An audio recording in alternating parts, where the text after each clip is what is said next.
At the start of the second day of the conference, senior professionals from prominent logistic firms discussed the role of blockchain in the supply chain and logistics industry.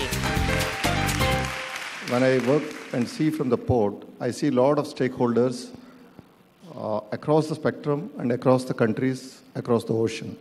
Because of multiple players, because of lack of organized, trusted communication between these players, there's a lot of confusion, lot of opportunities for making money, sometimes unduly also, sometimes duly. That means sometimes for the services they render, sometimes for the services they don't render. All this is happening because of multiple government agencies, multiple stakeholders. You can't fix responsibility on one. This is where I feel these challenges can be overcome through blockchain technology if we really implement. Mohammed, from Microsoft, you should be one of the biggest customers involved in shipping your products, and there's a lot of supply chain and logistics that come into play. So how does Microsoft as a customer, what are the different challenges that you would face? On one side, we're trying to solve problems for others, whereas we ourselves are customers as well. As a customer, we are also trying to see if we could implement blockchain to solve some of these problems and basically improve on the performance and efficiency. Pavan, from Adani Ports, how are you looking at this problem? So in Adani Ports, mainly what we're looking at is how do we help our customers, their customers and their customers. So we all work in the same ports and also the logistics teams. Now the main problems today what we have is the same contracts which are used by my customer, placing order to his client, executed by us, and then logistics is done by some other party. And in between we have banks. So I think supply chain, if you see, is the best case for blockchain, yet we are trying to identify where is that we can have a good start with. Startups too were given a platform to showcase implementations of some innovative use cases of blockchain in the fintech space. The Exhibit India's Blockchain Startup Showcase featured a curated section of fintech startup booths. We started off as a gifting app. We have done about $50,000 of transaction. We have 7,000 customers all on beta. We haven't really taken it live in a big way with absolute zero marketing.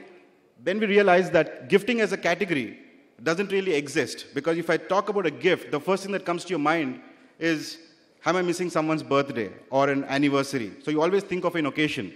Whereas in Facebook, you see a comment from a friend, you always go and immediately, impulsively pass on a comment on the platform. But you can't do anything tangible. That's where we hit upon this idea, and we said, what if we can actually transfer something when you think of somebody anywhere in the world at that real moment, and it just takes 30 seconds. But we said the category doesn't exist, so you got to pump in a lot of money. We did raise angel funding, a very small amount initially, but like most startups, they tend to take the VC's money and then the pressure builds and then you start investing and spending a lot of money in marketing. That's exactly what we did not do. Because no matter how much money you spend on marketing, it's about reminder, it's about reinforcement for people that, you don't have to always think about gifting as an occasion-specific task, but you always have to, you think of somebody, you should think of giving something. We are based out of Delhi, around a year-old startup with a team of now 30+ engineers focusing on blockchain. So we are developing solutions for enterprises focused on banks, insurance companies, and manufacturers. We are a global cryptocurrency remittance platform, as well as an exchange. We are already live in 7 countries of the world. So we are developing our own blockchain, which is called Belrium. Belrium is a KYC compliant blockchain.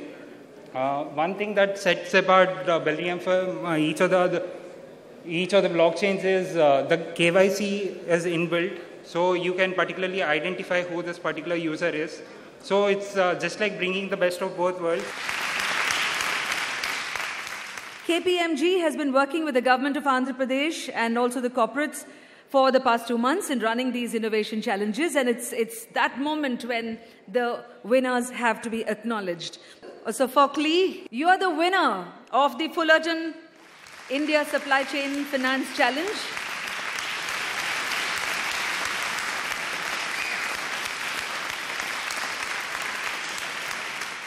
the IDFC Bank International Remittance Challenge. And the winner is Easter Egg.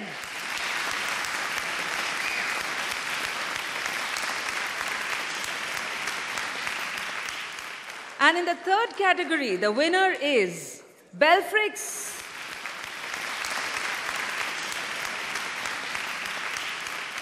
Also, there's a little bit of a surprise, and besides the three categories that I told you about, and this surprise is brought to us by Rubik.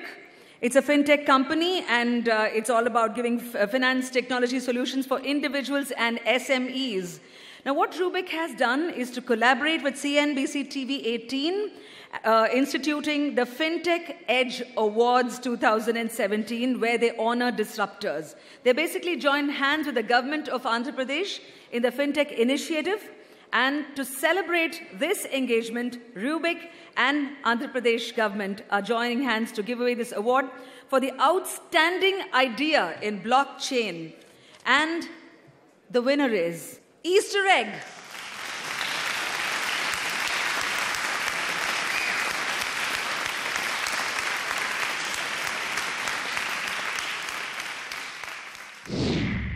The good thing about coming to Vizag, and then, when you see Chief Minister of Andhra Pradesh say that he's your marketing manager, a startup cannot ask for more, because one of the things when you're working on disruptive technologies is that there are times when you need policymakers to be behind you.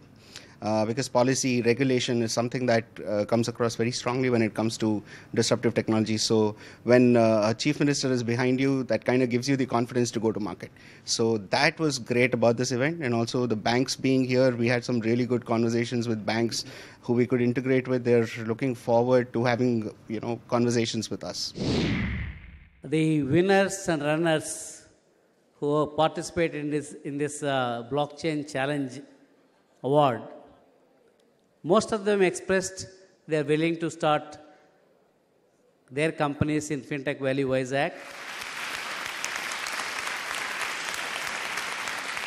We will not only give business access through our government, through our use case repository, and our Honorable Minister has already announced that we are going to create a Fintech fund for follow-on funding, not only for the hackathon winners and also for this challenge winners, and the companies who are setting up their facilities in our Fintech Valley, Vizag. And really, I want to thank all of you for making this event a grand success.